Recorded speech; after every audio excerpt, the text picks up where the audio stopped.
Mayam Krumzari, Doming Ribas Impact News ni, I Joyshree Usham Impact News ki Manung Hunda Taram Nokchari. Manipur da Zik Handak Chahigi, January Degina, July Tha Pawada, Hokibata, Tarukas raised the violence ki incidents by Amamatolagli when national media da Fangba Pau Gimatung inna, data Gimatung inna, Chahi Asigi, January Degina, July Pawada.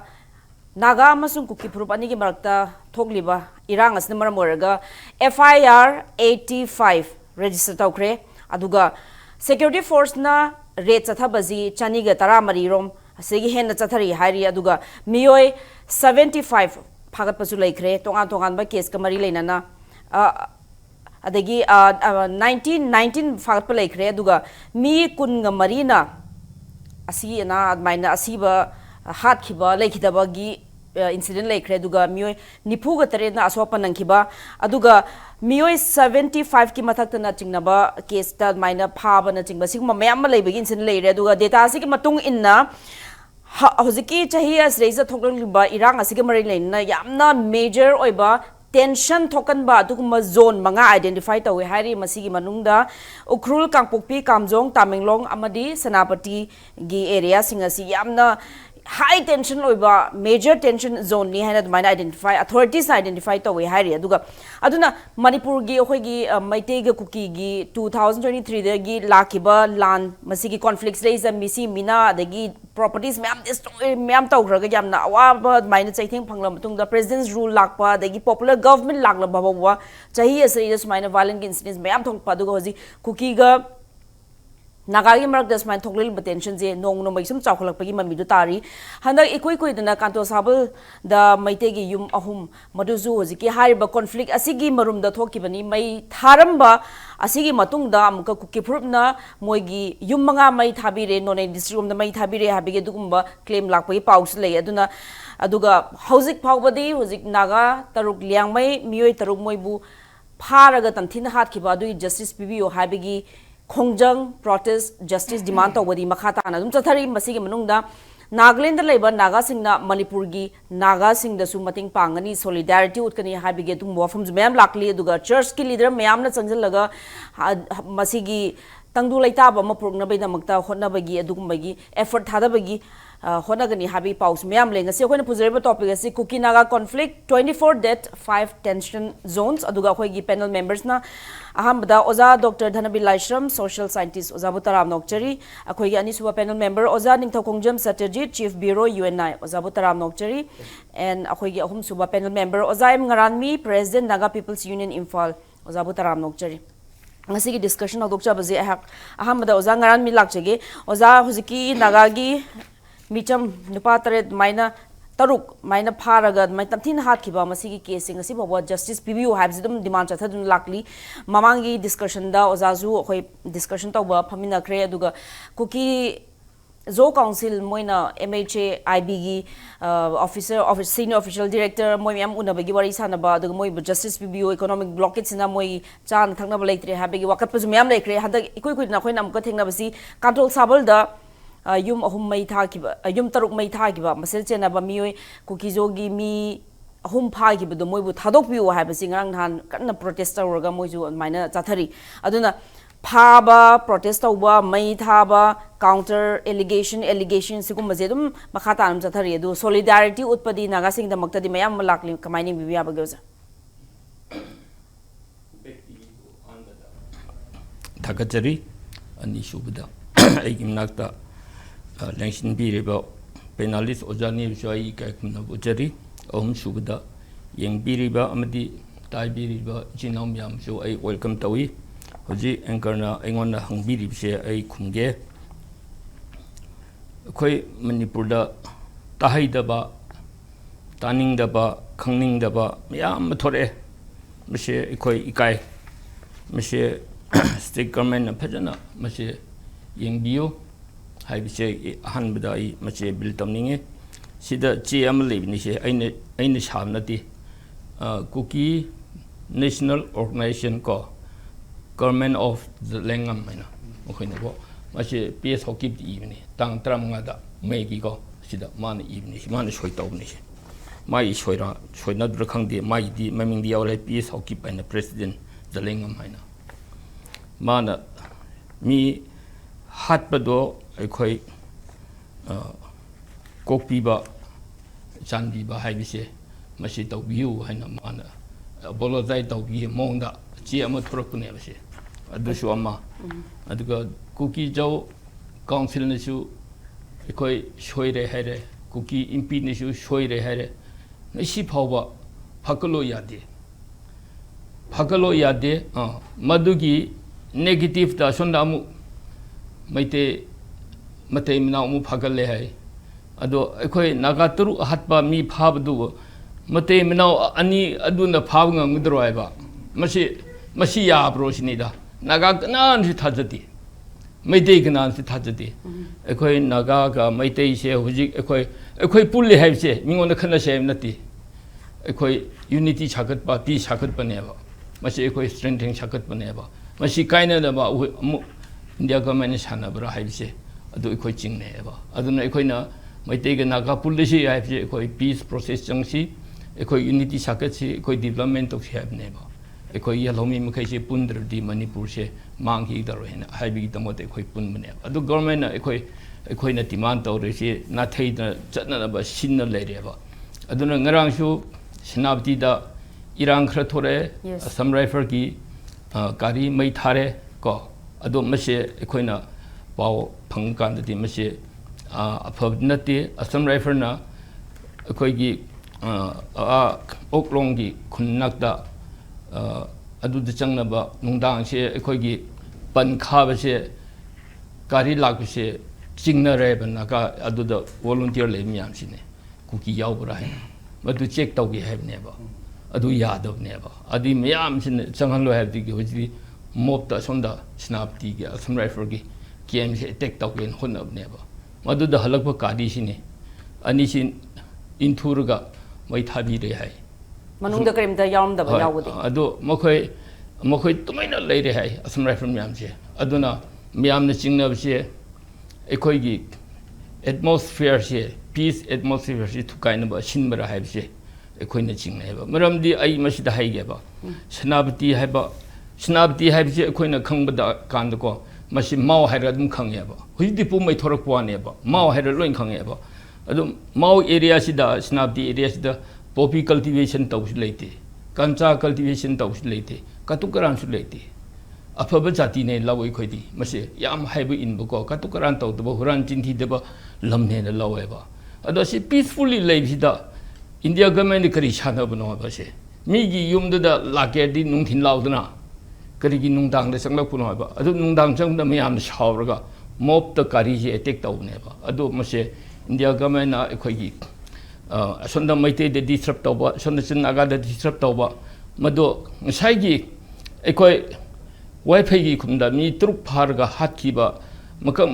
kakpase masi gi diversion tawn ba sonda mu ekhoi plan taw yamne ingchik pa pamba senapati gi miam da mai ne charang nam thole ba mase aduna Nagaland gi mi lai do lai hain tai ado mokhoi lai bisidi ekhoi pharna taw lakuni hai peace lakune nokhoi khana chaina base tawdana ba masi gi message piram hai adudi phaina church ki leader mukhai su lai hai Naga tribe trani thoi atra tre lebne Nagaland sida madugi representative miyam se laga UNC gi meeting da makoi wis tawrom hai e khana chaina base tokpuna phai duga oza Nagaland gi lakpa mogi group te gi leader duna haram bazi hoji nomadic tribe oiba kuki singna sumaina mi gi lamda sumaina demand tawrok paje masidi yaning de haiba moidi mercenary ona leibani haiba gi wafam ju phongdok paje akoina pauche thengne madudi asengmani ni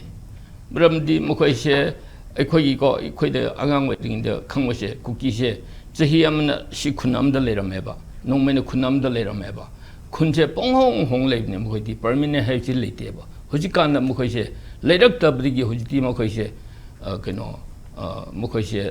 kampuk pe sida ekhoi se lu taw dia de chora champur da hai ni thaina di mokoi kuki se mafam hai leite mokoi lam hai chi leite mokoi na uche kum na ko koi pai ri chatne ba aduna ngisai nanjo ino putokre si ji se zalengam hai ji se sida ibdi yauri ba ekhoina ikal mase ekhoina kukina ikal da pai gumna hek pai ga tongbo u do wa do lepak do naga kuki len ni hai ꯑꯩꯈꯣꯏ ꯂꯝ ꯑꯣꯏꯒꯗꯕꯅꯤ ꯍꯥꯏꯕꯁꯦ ꯃꯁꯤ ꯃꯈꯣꯏꯅ ꯍꯥꯏꯕꯒ ꯃꯈꯣꯏ ꯊꯤꯑꯣꯔꯤꯒ ꯃꯈꯣꯏꯒꯤ evidence ꯃꯌꯥꯝꯁꯦ ꯑꯩꯈꯣꯏꯅ ꯌꯦꯡꯀꯥꯟꯗ ꯆꯞ ꯆꯥꯅ ꯊꯣꯛꯑꯦꯕꯁꯦ ꯑꯗꯨꯅ ꯃꯈꯣꯏꯁꯤꯡꯁꯦ ꯑꯩꯈꯣꯏ ꯁꯣꯝꯗꯁꯨ ꯈꯟꯅꯒꯅꯤ ꯃꯈꯣꯏ ꯅꯥꯏꯕꯔꯤꯡ ꯃꯌꯥꯝꯁꯦ ꯃꯈꯣꯏꯅ ꯂꯩꯃꯤꯟꯅꯕꯁꯦ ꯂꯥꯟ ꯇꯧꯗꯕ ꯂꯩꯇꯦ ꯑꯗꯨꯅ ꯃꯁꯦ ꯑꯩꯈꯣꯏ ꯍꯧꯖꯤꯛ ꯅꯥꯒꯥꯂꯦꯟꯗꯤ ꯂꯥꯏꯕ ꯀꯥꯡꯕꯨꯁꯤꯡꯁꯤꯅ ꯑꯁꯨꯃꯥꯏꯅ ꯔꯤꯐ꯭ꯌꯨꯖꯤ ꯃꯌꯥꯝꯅ ꯑꯗꯨꯒ ꯑꯩꯈꯣꯏ ꯀꯩꯅꯣ illegally ko migrant miyamsidi ekhoi lam mapusingda asumai ot naibsidi sidi tahun phai karigum tawde ekhoi ni tumin leiro habdi hairame hai moigi support ulamba do aza hojiki national data sigi madung ina ukrul jida quite maximum number of FIR pan bazi ukrul district se tare dugo ukrul district se hotspot hojiki kuki ga Nagagi tension is the hotspot oire. Masi commanding Bibia Bagoza. Kali the Masi Yam hotspot or no district. Hojikyo Mokoina Sumana demand Tauri. Litan Haiba Sana Kitel Kuki Lene Hai Ko. Ado Hojik security force na Hojiki Shikipung Haiba, Litan Haise, Dam Song Haise, Mase Nagasing the D low unde. Ado the labor cookie sing to loin low level, which is Lobuche. But Hosiki Kunzing the Tankulgi Kungaktane. Tankuli Kungaktane, Asel, Equi low umbo ungam de, Madame de security and protection PDA, Equi low Ugin Kung no way capture level. Cookie underground thing now. Huji shoe gather, Kenegi, gather do the shoe, Sinai came high said, do not the level. Young Cookie came a touch the Adugis, gather singing Capanema. Aduna, she, Hojik Hari said, Dam with some high low udre. Go. Adugal Langang, Litan. Aduga ikogi sigi pung ko asid sanagi tel ko tunga asid lo udre ko asid lo udre mogi lo sing du di cookie sing na lago uba cookie na makoi lo khar lai adu di sibai sing nga ga lo loina lo ling kre ba adu khoi di ling di hojik che adu mafam du gi tangpul sing na security da khoi buzunga piyo khoi lo uge habadi adu piyo ya de khoi security che sigi pung da state ki di khar thamme ba adu khun nga da mi kun khak ta thamwa ne ba adu nahan chu Sibai laga, Imphal laga, Sigi Punki, Kunga, Mari Parga, Hoji police Tame. Nui train Kano remand law hai. Ado Ahangatane, Sahi 70 Yao Shubami and Yauriaba. Ado Kunga Kodo, Nung Hong the attack of Nehena, Mokoi, Ado the FIR Pale hai. Aduna Madu Asikumashe, Plan Tauraga, Mokoi, India government Hanabse. Equine Yem Kanda, Cookie Sina. India government na cookie si da mijang chang hai bise ming na ukraba aduni aduna hojiki ngisi ngarang sinabti de thoiche adune ba mokhoi na progress chingna ningai mi yawe ba karim thaksida adugi ne mi amna shauri bise aduna cookie yaw bran check taw ne ba aduna check taw ge ya de ba adudi nun thin da laudna kari nun dan lakno aduna ekhoi gi khunda changbi ya de ji fencing khar le ne ba adu nam khai gen taw ne thukai gen taw ne ba adu changdi changdre hanthokpala da kari se mob na attack tawne ba mayam si janga attack tawni adu tangkhai bi kuina pung 10-13 phau changi hai aduna si mob ta tawni ngisai gi miyam se shauning gi tawne ba Okay aduga oza khoina thengajabada oji senapati da tafau da gi khunja kuki nupa ma naga mai gi friend amaga nga leib lakpada maje detain tawbodagi maje abat senapati gi nupi association myamna kanbiraga mayum hanan gi hai sigumasu leiba ma chumme hai nga lege sa lege na makoi di chaningai later do kampukpi di being leite ADM leite aduna Assam Rifle na purga makoi pe sakai pamche lemkhong gi ADM da kai ba makoi Assam Rifle na purga nuti dingam dabne na koi snapti da kai ge che kai bangam dabgi changbi adre adu dardi pesa later di dai kermain jani si makoi je kam thenga ba aduna hoji makoi na khabar di i di chumme naga da wari shab pame mai di wari shab pame habdo aduna masidi ai haige ba okay ai khoi cookie lenti man tawroi ko ai shu lothokani nongmai se government surrender tawni di peace lakne ba aduna tri phodi peace la wai makoi na cookie len haibati cookie len mugdai legine Manipur du cookie len lebro Manipur di maitai ga naga gi lepham ne athobi lepham nati ani si gi ayab laudri ba makoi lebe su ya roi aduga peace su la wai chief minister na governor na prime minister law su ya roi aduna makoi na ai tumina lege ai na lam si da ko hai tar di ai na ta loi ba koi ta loi leisnudna mokhoisu mi ne hen ko lehen ne ba adu mokhoina hete nung yung sille ko kuki len ne hena aduga kuki ipai pu gi lam ne hen nung hete yung sillaga kuki len ne demand tawre adigi refugee myam gi lepham oire adu refugee di leigino hemde leyo kuki len demand tawnu nung mai pai gnu ekhoi mi chang oina phasin de imina seba adur tar ekhoi su ta loeba. Okay, thank you Oza, thank you so much. Mathang wang ha Oza Dr. Dhanabir Laishram lak chage Oza hojik thorli ba developments myam ano no ba myam incident myam je masi na khoi broader oina chawrak le yang Manipur gi peace ki damak ta di kamani yang pa ya ba ge hojik conflict se nakal amarom da face amarom da smai chat khre Oza ki motham bi Joyshree peace park lai re park lai re di tasengna magi laiba train si yengaga kanana kari tawraga kari tholai noise khoina khara kumna khangmam change ba ko ahan bada thamjaningi se asagi maitei ga kuki ga tawna basi su thoina engineer tawbuni ko habadi delhi da leriba union government sina moigi pandam jina maruina counter insurgency gi lalo baji losina ba tawbagi potneba lalo to lalo la sinna bona bada su sinar pnidina sugi militant me amsi moina stipend pi dana adegi moi award padu loi pi raga mathang taktharak pnidina aduda ya maru se mapan dali bam yam se kamaina lahan ga dage sini moi khali se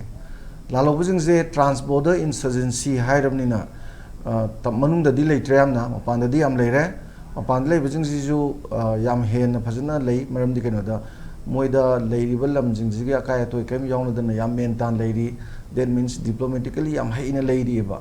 adu di kamaina moise doshin ga daga som changa pha pun mde yadamni na ko Bhutan da togi bedu alphazi chatru ena sirina lisingama service of fine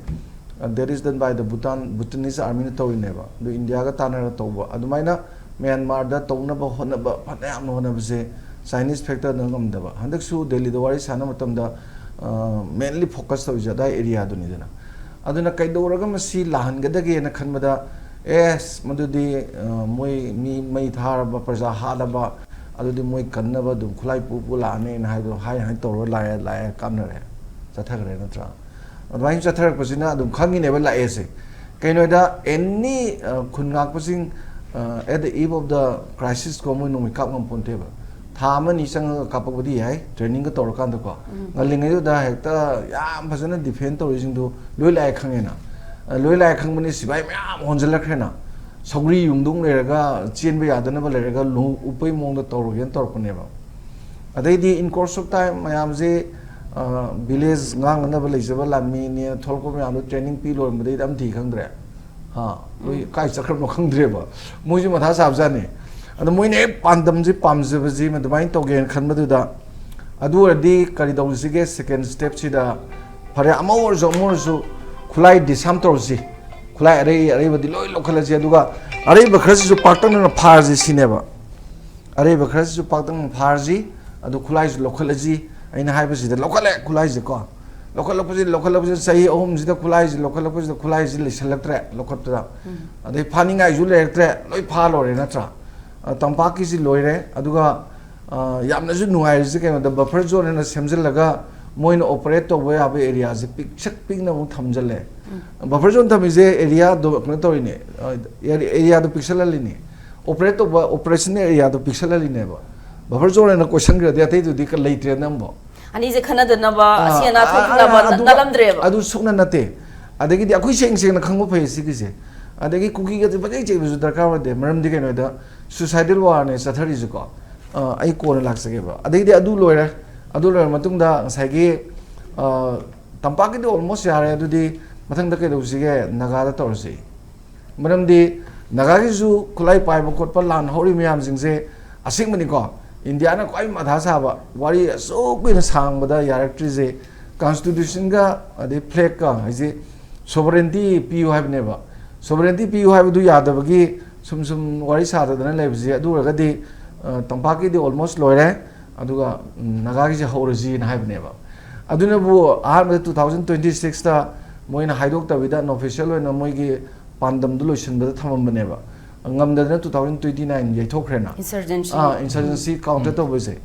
counter insurgency 2029 dadi awang no pot ka namo le roi na phong na phajana officially high by je dum khanga ji moi pandam ji kai no ase adai naga hore chingi mo hore ko sidi yare na adai sing horo pusni am ngai rese adu dani nga sai thoi ba pot myam January dagina hoji phosida khoigi mi kunipan sigi haiba adai FIR mafu manga tawi haiba adagi mafam manga khandok pagaina ada asopa 47 nangi ga haido national paper diary is government report ne ba si report si jam lal noi ne moi rate masing je moi na piri ba rate masing ji 214 tawi ga je ai thaje de rate of 214 tawi ai je overall chani tra mari taw de asyam bhar ni garo ne khar taw ga toksinar ga haiba male ba ada moi ya bajena pi bne January da howi litan da gi ko adu ba sopan ka sulaite ado February da ukhul da di mi ma sopan nangi moi pi bje March da di kankhale ado April May June da di irang si yam chi kalle ado na sagi sida FIR masing adu challe adu sire ga torji adu gi apun ba potu ne ba adege kun mari ne mone si adu ga plabna moi kun mari si kanu si ba kunmari siaba total je ada aina meteron da kunmari English to part kunipan ta bai ni kunipan do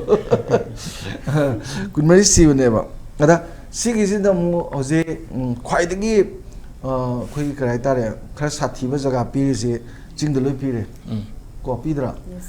na my next by ship to raise moi gi moi area operation moi tawning ba pot to ship to raise jingdu mung to rai ne adudadi ukhul na khwai number 1 tare kangpopi lae natra ukhul lae kangpopi lae adedi tamelong adegi kamjong gaina de senapati loi lae dana si laiba myam jingsi sigi area sidi hoji haiba podu tawr doi neba akhoi da tawr du chamane ba adugi tawnana ba gidamakta su da laiba kuki jingse paramilitary manung dagi counter insurgency thengna ba du no koi pu purga thamdoi meaning tawdoi ne truck ta pura chatle hai ba meaning tawdoi ne ba akhoi da tawid di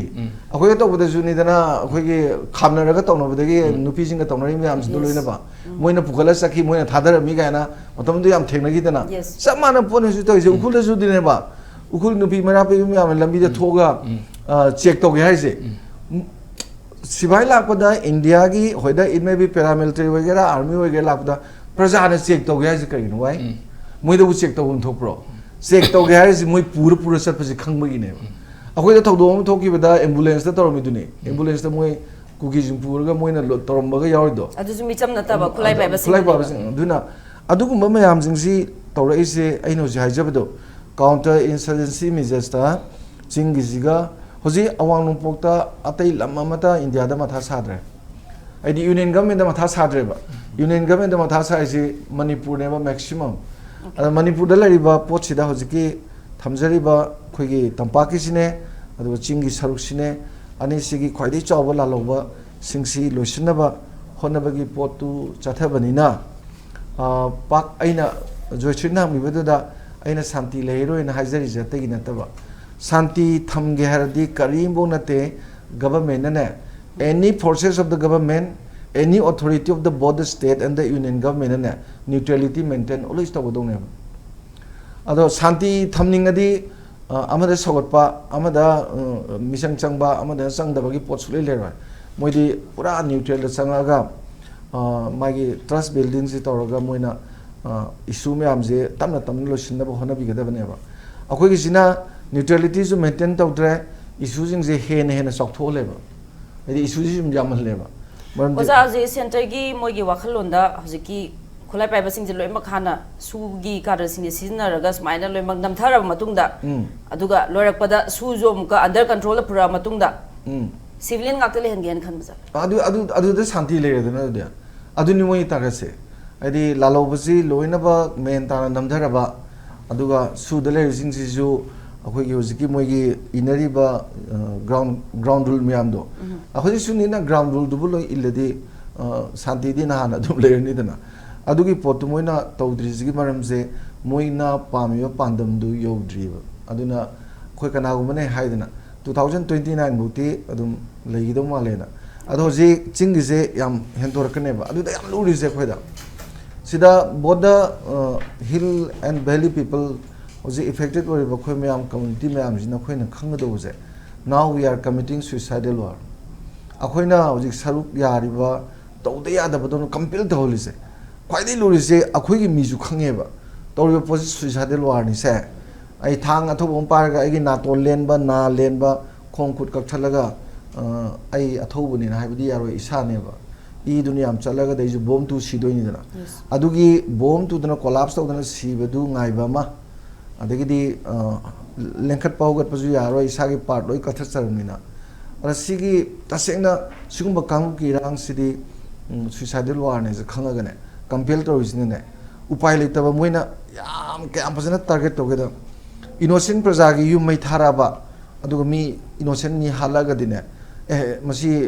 khuthok na ba yadri da na suicidal war ne na leiba mu yade ba ludra defend to ne ba sibai ga khoi ga tong na bo radi yare ba it's not suicidal war ko adu adi large scale thengna ba yare ama to ba yagre aduga madu bain to bu di kaim kana de praja da smai to holaga moi involvement len si aduga khana han si adu rega di akhoina sibai na mi kun hat budi problem ni praja masen hanar adi no da sam kaim na te yam thi ujagra jani adagi di sugi thadoi yo me am jing do kamna dana tara am kun nam sibedu na na sibai na tor mandi prithvi da pungjau thilani india gi whole this image mang ni natra adagi di sibai sire sibai am sibeda changi bisa me am je ex gracia dai kai dai imung manung dai kai dagi sabda sangai potu am line ship torga solution do admain torga taishallaga poraga chathare pot amaneba aduna masida akhoi miyam sina hoji se tawdaba yadabagi tawdona tawba ade amana yumai tharakpa adegidi mi halaga lelaga puthori ga ise temna teba provoke torineba angang haledana part of the game chumna hape ya angang do kenomna nomina tongka pa siba ya windu mako tu jai chain bai se laman khumning na baneba adagi mi hapto e taruk to adum sinar pa ya badu makak lelaga tawbai je nagana taruk na baneba that means hojiki akhoi masen gi nuksina daba akhoi masen gi khana sunana bagi je hena chauthokna ba scale ji wakhalna ba degree ji wangna ba na thoina provoke torine ba asengdi ade nan sidaga akhoi gi mai thai ga indoi do kumdaraga mai thai ga do kaim nate ba hoji kuki jingda chosampu gi kuki more de leba kuki de kuki supremacy do ni ko oi community me am do na chade manipur da tongana tage na khanba masing yam gi da ba kangu khrado moi gi mafam le tre kangbo pi leitre di sutampu leitre more leitre moi ji yam thina phim charak ta basida mu maitei da mu hauradi amu maitei na mu khut hala di thaina ge dumaina scale du mu pakthura di unity ji mu leidoi ne ba aduna loina bak se khoi strategically yam kumna yenga sanabali langak tane awda khoina adu gi du yengdana retaliate torin na paktok to pangang basi ju matam ji ju sana da ba aduna hoji lai ba phim sida Santi pubira ke di kaim na te akhoi government su kaimo hai roi maram di keno da yam lai ba pot ni akhoi counter incentive measures sida priorities number 1 pi ni noi na junga marau da bani ngamak train no yam sangna ada akhoi ngam na ba kan honari noi tumin layu akhoi dum loi pair ge noi se noi leidi dum layu adu thabak te akhoi loi to ge maram di noi ngamoi ngamdo de akhoi tok thopi ge the chief minister ju de home minister ju kai su ngamni hai roi ba live possibly deliberately yamna design to ba de di architecture ga semba pot amani na santi porak pa aisda kanagi mukuta leida union government na ngasi santi porage numin mga tani je porage adi pora heroi akhoina pami pandam ji loi dibok di chathagi ge hairaga de dum chatharani karigino da sidadi state na yam kan haingam daba amal la resina sigi moina pami pandam ji ju Joyshree national interest neba internal security gineba internal disturbance lairaga di maduda priority pi ba is a nation magi the objective ni dana oza do center gi da mukta national security national gi interest inga minus raise charang na thokpa tar ga ju overall national interest contribute to tar ga di smile dum khara di sana gi ni ha bane adu masidais da khoi gi lamdam si gi miyam na khoi di adu gi game plan du da yauzer roge hai baje karma matam da makeup thoga khoi di tumina dum ingching leise gi ha di ya gadra sis to bungam gadra ba peace to adu gi pot ne khoina khoi gi miyam na masi khangye se khoi lot lot tan su ngangina discussion is ngai re am nga am zum direct hire dom direct hire di moi ju khangye dina moina harau risina khoi na sanai ba game plan je miyam khangde sine ba malem gi kesu khangde sine khangle dana moi khanga kan da alternative na pi ni dana khoi na yes noi gi national security do internet security do madu ngak pai je noi gi na thoni yai but positively nga over miyam son khola la to guno ba ado miyam je Indian citizen amagi phangmam thokpa nungaibam thokpa leibam thokpa hoje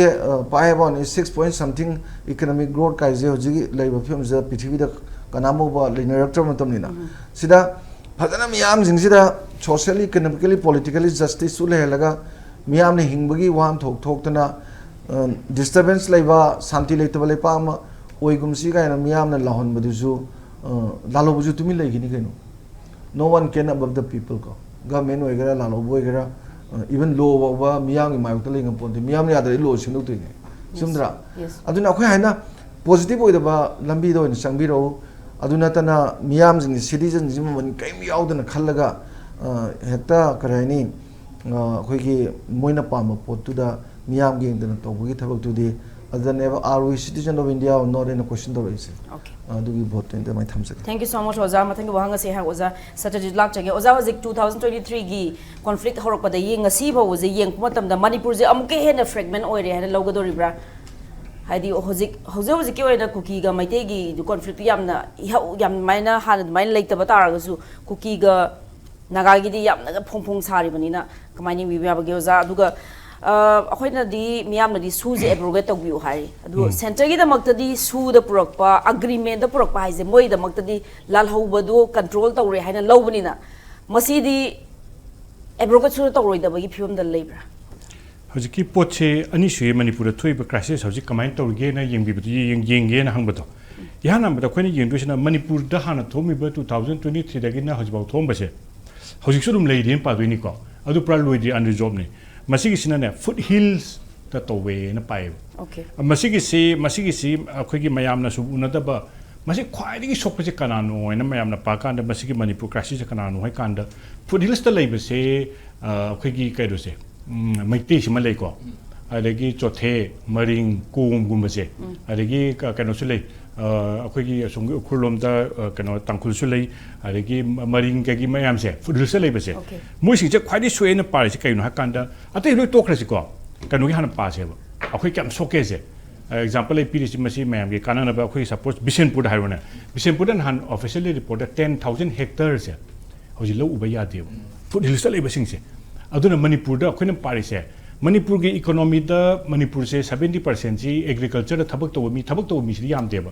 agriculture da loi to bani na agriculture je so adi ka wa ge manipur praja wa ba se mayam na pa ba da akhoi gi 10,000 hectare hai da pa ta din na crore lising ani ni ko pesa se sahib na crore lising ani mangjai ne ba hai ji mang se kanana no ba akhoi lai da ba lo ba kanggu du na ne ba lising ani se kilo da lupa yang khai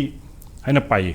kilo da lupa yang khai na pa 40,000 ton ne akhoi gi rice puthok pa aduga kilo da lupa yang khai hoi hendoi ni ko lupa lising ani na pai kilo da lupa yang khai na pi matam da hai se district am khatan ni ko Imphal East pa biro Imphal West pa ro Ukhrul pa ro whole district me se pa ta di kya mangi aduna manipur gi ham crisis ta soi se manipur ge backbone of manipur economy agriculture je soi ani subada khoina khwai sok pasina hojiki Kuki-Naga gi conflict lak pasina another dimension ne ba masi dimension je kamai no kan hana fuler ba fur hills di security je khar lai ba yam seng na hai bani lui han bai wani tamong sa tamoni tham clip do thawoi na lotion da bane masi je thawoi na lotion ba di am lai suppose isam sam na hai gene akhoi na han kano dagi lailon bai phai haro ne kinam to ham je lailon bai pham je yam thin na ko mafam ni senjam tirang dagi min na uduni dang launa ko adigi somda akhoi gi sports university lai ra ꯑꯅꯧꯕ ꯁꯥꯏꯗꯣ ꯀꯧꯇꯨ ꯀꯩꯀꯩ ꯂꯩꯗꯣ ꯑꯗꯨꯗ ꯃꯗꯨꯗ ꯀꯣꯕ꯭ꯔꯥꯒꯤ ꯀꯩꯀꯩ ꯊꯝꯕꯗ ꯑꯗꯨꯋꯥꯏꯗ ꯂꯤꯌꯥꯝꯕꯒꯤ ꯀꯥꯡꯕꯨ ꯈꯔ ꯂꯩꯀꯣ ꯃꯗꯨꯗ ꯈꯨꯟ ꯑꯃꯅꯤ ꯂꯩ ꯑꯗꯒꯤ ꯃꯐꯝꯗꯨꯗ ꯑꯩꯈꯣꯏꯒꯤ ꯂꯥꯏꯐꯝ ꯑꯩꯈꯣꯏ ꯀꯧꯅꯨꯒꯤ ꯂꯥꯏꯐꯝ ꯂꯩ ꯍꯥꯏꯕ ꯑꯩꯈꯣꯏꯒꯤ ꯁꯦꯟꯖꯝ ꯆꯤꯔꯥꯡꯁꯦ ꯃꯐꯝꯁꯤꯗꯩꯁꯤꯗ ꯌꯥꯝ ꯊꯤꯅ ꯂꯥꯏꯕ ꯈꯨꯟ ꯑꯃꯅꯤ ꯈꯛꯇꯅꯦꯕ ꯗꯤꯁꯇꯔꯕ ꯇꯧꯔꯤꯁꯦ ꯑꯗꯨ ꯗꯤꯁꯇꯔꯕ ꯇꯧꯕ ꯈꯨꯟ ꯑꯃꯈꯛꯇꯪ ꯍꯥꯏꯕꯁꯦ ꯀꯔꯤꯝ ꯅꯠꯇꯦꯕ ꯇꯧꯒꯦꯅ ꯇꯧꯔꯗꯤ ꯌꯥꯗ꯭ꯔꯥ ꯑꯗꯨꯅ ꯁꯨꯃꯥꯏꯅ ꯇꯧꯕ ꯑꯗꯨ ꯁꯦꯟꯖꯝ ꯆꯤꯔꯥꯡꯗꯤ ꯈꯔ ꯆꯠꯊꯣꯛꯑꯅꯤꯀꯣ ꯆꯠꯊꯣꯛꯑꯀꯥꯟꯗ ꯂꯩꯃꯈꯣꯡ ꯑꯦꯔꯤꯌꯥꯗ ꯑꯃꯨꯛ ꯈꯤꯇꯪ ꯇꯧꯕꯅꯦꯕ ꯑꯗꯩ ꯈꯔ ꯆꯠꯊꯣꯛꯑꯀꯥꯟꯗ ꯑꯩꯈꯣꯏꯒꯤ ꯈꯨꯗ꯭ꯔꯥꯛꯐꯝ ꯀꯦꯟꯗ꯭ꯔ ꯈꯔ ꯇꯧꯕꯅꯤ ꯑꯗꯒꯤ ꯈꯔ ꯆꯠꯊꯣꯛꯑꯒꯅꯦ ꯐꯨꯠ ꯍꯤꯜꯁ ꯇꯧꯔꯤꯁꯦ ꯂꯤꯇꯥꯟꯗ ꯑꯃꯨꯛ ꯂꯤꯇꯥꯟꯗ ꯍꯧꯈꯤꯕꯗꯣ ꯁꯨꯃꯥꯏꯅ ꯐꯨꯠ ꯍꯤꯜꯁꯀꯤ ꯃꯆꯥ ꯃꯆꯥ ꯇꯧꯔꯝꯕꯗꯒꯤ ꯍꯧꯖꯤꯛ ꯂꯥꯛꯏꯁꯤꯅ ꯑꯅꯗꯔ ꯗꯥꯏꯃꯦꯟꯁꯟꯁꯤꯅ ꯑꯩꯈꯣꯏꯒꯤ ꯆꯤꯡꯁꯤꯗꯤ 9 ꯍꯤꯜ ꯔꯦꯟꯖꯦꯁꯅꯦꯕ ꯆꯤꯡꯈꯣꯡꯗ ꯐꯥꯎ ꯀꯟꯇ꯭ꯔꯣꯜ ꯇꯧꯕꯗ ꯋꯥꯔꯗꯤ ꯆꯤꯡꯈꯣꯡꯅꯦꯕ ꯍꯥꯏꯔꯝꯃꯤꯁꯦ 9 ꯍꯤꯜ ꯔꯦꯟꯖꯦꯁꯇꯗꯤ ꯑꯣꯖꯥ ꯆꯤꯡꯗ ꯍꯥꯏꯁꯦ ꯑꯩꯁꯤꯗ ꯂꯩꯕꯁꯦ ꯑꯩꯈꯣꯏ ꯇꯥꯃꯣꯁꯦ ꯑꯁꯥꯏꯗ ꯎꯔꯦꯗꯅ ꯎꯅꯦꯕ ꯑꯗꯨ ꯑꯣꯖꯥ ꯅꯥꯟꯊꯣꯛꯑ ꯆꯦꯟꯈꯤꯅꯦꯕ ꯑꯩꯁꯨ ꯁꯣꯝꯗ ꯎꯅꯦꯕ ꯑꯗꯨ ꯐꯥꯕ ꯉꯝꯃꯣꯏ 9 ꯍꯤꯜ ꯔꯦꯟꯖꯁꯤꯗꯤ ꯑꯅꯗꯔ ꯗꯥꯏꯃꯦꯟꯁꯟ ꯑꯣꯐ ꯀ꯭ꯔꯥꯏꯁꯤꯁꯅꯤ ꯃꯁꯤꯗꯤ ꯄꯥꯛꯁꯨ ꯂꯣꯏꯔꯣꯏ ꯀꯣꯕ꯭ꯔꯥ ꯐꯅ ꯊꯥꯖꯤꯟꯒꯦꯔꯥ ꯑꯁꯥꯝ ꯔꯥꯏꯐꯜ ꯐꯅ ꯊꯥꯖꯤꯟꯒꯦꯔꯥ ꯑꯥꯔꯃꯤ ꯐꯅ ꯊꯥꯖꯤꯟꯒꯦꯔꯥ ꯆꯤꯡꯗ ꯑꯣꯄꯔꯦꯁꯟ ꯇꯧꯕꯃꯨꯛ ꯂꯨꯕꯁꯦ ꯌꯥꯝꯅ ꯋꯥꯏꯑꯦꯕ ꯍꯥꯏꯗꯤ ꯃꯤꯠꯅ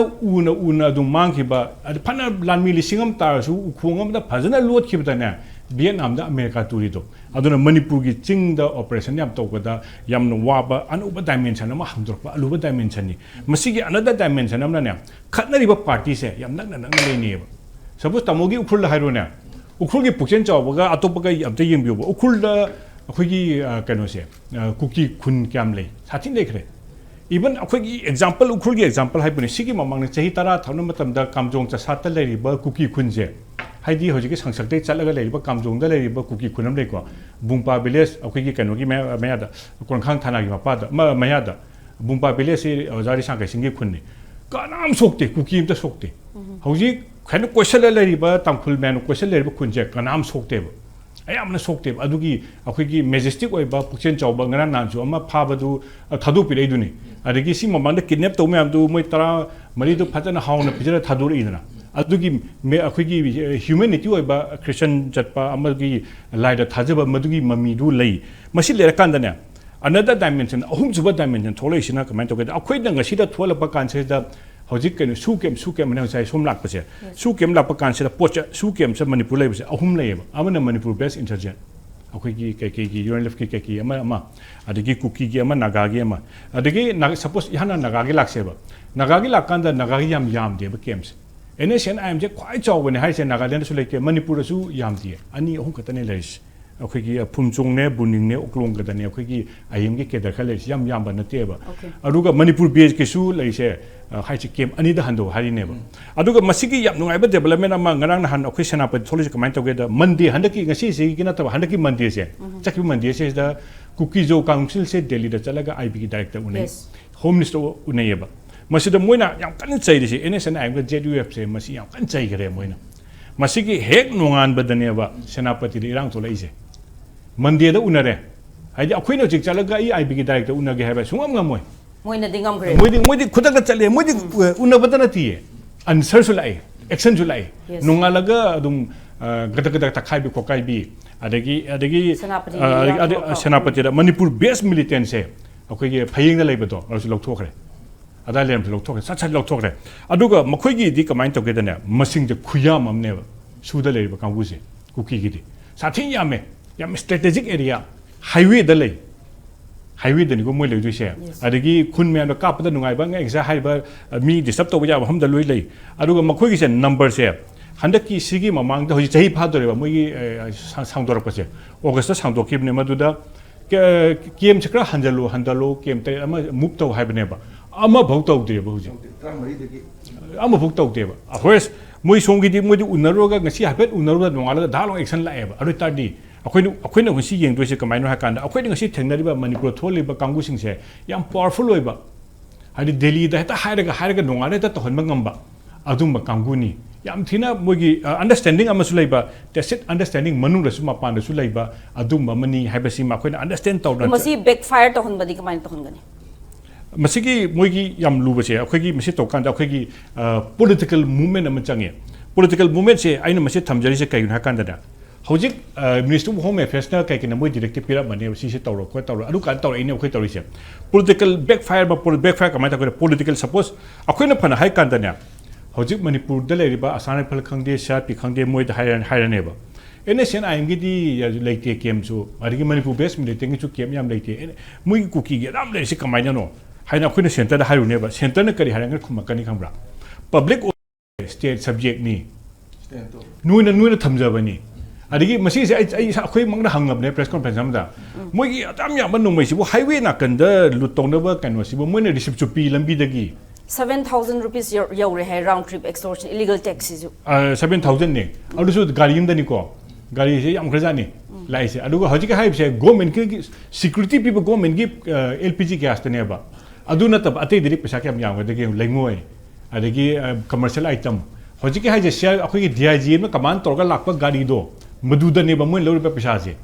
atopade kyam yam ga dagi haib do masigi ma chu pukhat pada moi na khumai se sidi no state government tokjar bani jiri gi irang toka da bui la haidore center na parliament ko jana kan sidi state subject ni state tokjar aduna masigi backfire to ba masi kabain tokga dagi hakan da akhoi ki political leadership se masina magi power assert tawam change ba haibati message the public order ni public order consider kiem dai ba se state subject ni public order ni masida kiem se masing handaro akoi phaying na tawkhre amada tawkhre nui su kai gi handadrino aina move to ama Manipur government kai gi tawdrino haiba question ama la eba masida move to consider akoi noji urisina everything se akoi gi director cinema se actor actress se phana hairasu director hamdi leido ko director akoi sai phamdeba delhi da phammeba main actor do khoi Manipur ni haija batar state subject ni haija batar state subject ni haija so akoi ki ka hero heroine budiam amma khatani ko adi minister heroine am khatani ka sorry kano dagi nem jam thandani atei hero ngaktani ko ari atop hero myam su lei ko hero myam heroine myam si akoi sagi oresu ek director ari producer adi the producer dona pasa puthok ko miduna sumain to ari wari sumain to moine sanarak pani na madulei akoi no ji haisina ne political hek loi to ge hakan political initiative suppose example haibu sigi sem kano se arunachal thokre adigi Mizoram da thokre na ka den thokre ba moi assert tawe moi state lengam na assert tawe Mizoram gi chief minister na si akhoi gi public order ni akhoi gi center na haire no often moi chief minister na hai Nagaland ki chief minister na hai adigi home minister ma thaina Rajesh Paidar la kano yam kanna matam dogi center gi kanna matu khali re wari ne ko arunachal yam to kan arunachal meeting marakta ne aigi state subject da no yam kana directive pire kai gi no hogol chakhi arunachal gi home ministers matu ne ba leadership hai political will aigi thabak se nang to hajale se nang ai pham law ne adang khumi ai pham du suyare akhoi Manipur are sum hek ta akhoi se pham mi ba kamu se kai kana doino aduna akhoi hero heroine se real hero heroine otoko matum oye haina adain thamjake maduna tadi hojiki haiba akhoi gi ngasai kangu khraduna mi sum halalaga aduna hojiki se ai doslak ta ongtang ai sentence ke thamjake ko hojik da soi se agriculture Manipur gi khwai la rabani timing sung yeng biyo hojik July natra logi peak season ne ba logi peak season ukhul da akhoi gi chinau myam du akhoi gi keno da kai gi henjang na pi thaga da matam da moi khungak la re ba nupi nupa myam do handak ki wa basina chahi ma wa doine ma khodi handak phaulo de chahi wa doine ba tawgadaba matam da irang to hala isri sida karino hai ba se akhoi phajana khallaga thabak tawba matam oire na thamjaki thank you so much Oza matang ashwai da attend ba commercial break lawjage